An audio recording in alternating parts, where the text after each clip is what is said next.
Alright, so we're checking another smart battery charger. This is from a company called HTRC, and this is the C6X2, so it's a dual battery charger.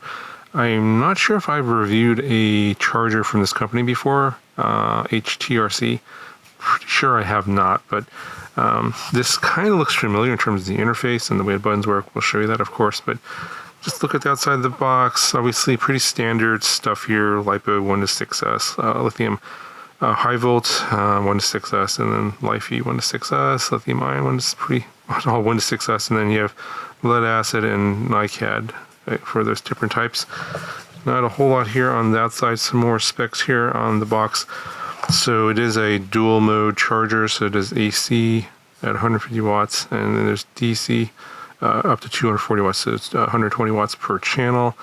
Input levels, DC 11 to 18 volts. We'll probably hooks up to a 12 volts lithium iron phosphate battery to show you how that works. And yeah, pretty standard in terms of the chemistries, charge current. This does come in 4 different plug versions. I got the US version, of course, because I'm in America, but you have EU, UK, and Australian plugs available. All right, so here's the charger itself. Actually quite a bit larger than I thought it was going to be. Pretty big. All right, so here's the rest of the stuff that comes in the packaging. Get some adapters. So the main plug on here is an XT60. So if you have some other types of batteries, you have an XT60 to Dean's adapter for those of you for like RC cars, for example. That's pretty common. And then also XT60 to, I think this is an EC5 plug. I'm not familiar. I don't really use this plug at all. So I'm pretty sure it's called EC5. So if you have those type of batteries, then you have this adapter for that. So you get 2 of each, obviously for one for each channel. And then you get an XT62 alligator clip adapter, I guess for charging other types of batteries. And then here's your AC plug. Obviously I have the US plug here. And then on this side is it's a 3 port there for one is ground, and I think that's for the back here. So take a quick look at the charger. So on-off switch here, pretty nice. And you got a little door for the different types of input. Obviously they don't want people to plug in both DC and AC. That's probably going to fry it. That's why they have that door there. So don't try and take the door off and plug in both. That's probably a really bad idea unless you like having fires. DC input 11 to 18 volts, and then your AC input is 110 to 240. And I will be doing the DC input for our testing. On the bottom here, again, there was the same specs that I showed you on the box. Pause the video if you want to reread that. Just a fan on one side over here, and then another fan on the other side. So a lot of cooling. And then you have your front here, XT60 on each channel. And then you have your 6S balance port connector here, so just 1 to 6S. And then I have these 2 USB-C ports here. It says PC link. I think that's maybe for firmware updates. Let's take a look at the manual and see what it says. And it does go over like a basic button function. So basically stop and start, and then plus minus to choose. Shows you how to install a battery, and then there's the different types of programs available. We'll show you that here when I power this up. Yeah, this is kind of old school. It looks like it's kind of going through these menus. I've had a battery charger like this from like years and years ago, and so I'll just show you that here. I'm not going to go through that here in the manual. Interestingly, it does not indicate as to what those USB-C ports are anywhere in the manual that I can find. So I guess it's unknown. All right, so I got one of these 12 volts lithium iron phosphate batteries. This is one of these mini 100 amp hour batteries. I'll have a video on this one later in case you are curious about it. I haven't put this video out yet, but I connected up a XT60 connector here so we can power this up, and we'll just go and plug it in. So it powers on as soon as I plugged it in, and you can see how the power switch here is off. This is just for the AC, so you can have it on and off when it's on AC, but when you plug in the DC source, it just turns on.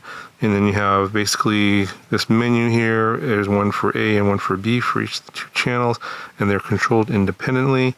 And this is like an old school battery charging menu. So let's go through the A channel here. So we have program selects, we have lithium, nickel metal hydride, NiCad, lead acid.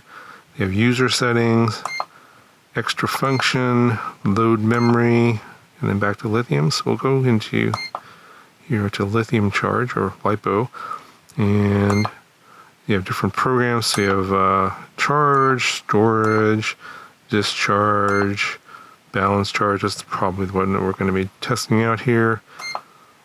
And so I think regular charge is without the balance connector connected. So we're going to do balance charge, and then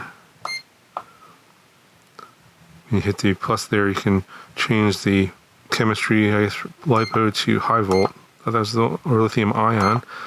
So we're going to be doing LiPo, and now we can change the current here. So I'm going to hook up a, what is this, a 1300 milliamp hour. So I'm going to reduce the amperage to 1.3, which is basically a 1C charge. Hit that, and then we'll go ahead and plug it in. Make sure you have the polarity correct. And then the negative is over there on the far right. We'll plug that in. So we have our program set. I think we just long press the arrow button here to start. There it goes. And then you want to hit enter to confirm, and it will go to 16.8 volts. That'll be the end voltage. You can see here the how long it's been charging for in seconds, and then how many milliamp hours are going in. And let's try while that's going, let's try another battery. I'm going to plug in, this is a, what is this, an 800 milliamp hour, yeah, 0.8 amp hour 3S LiPo. So we do the same thing, plug this in over here.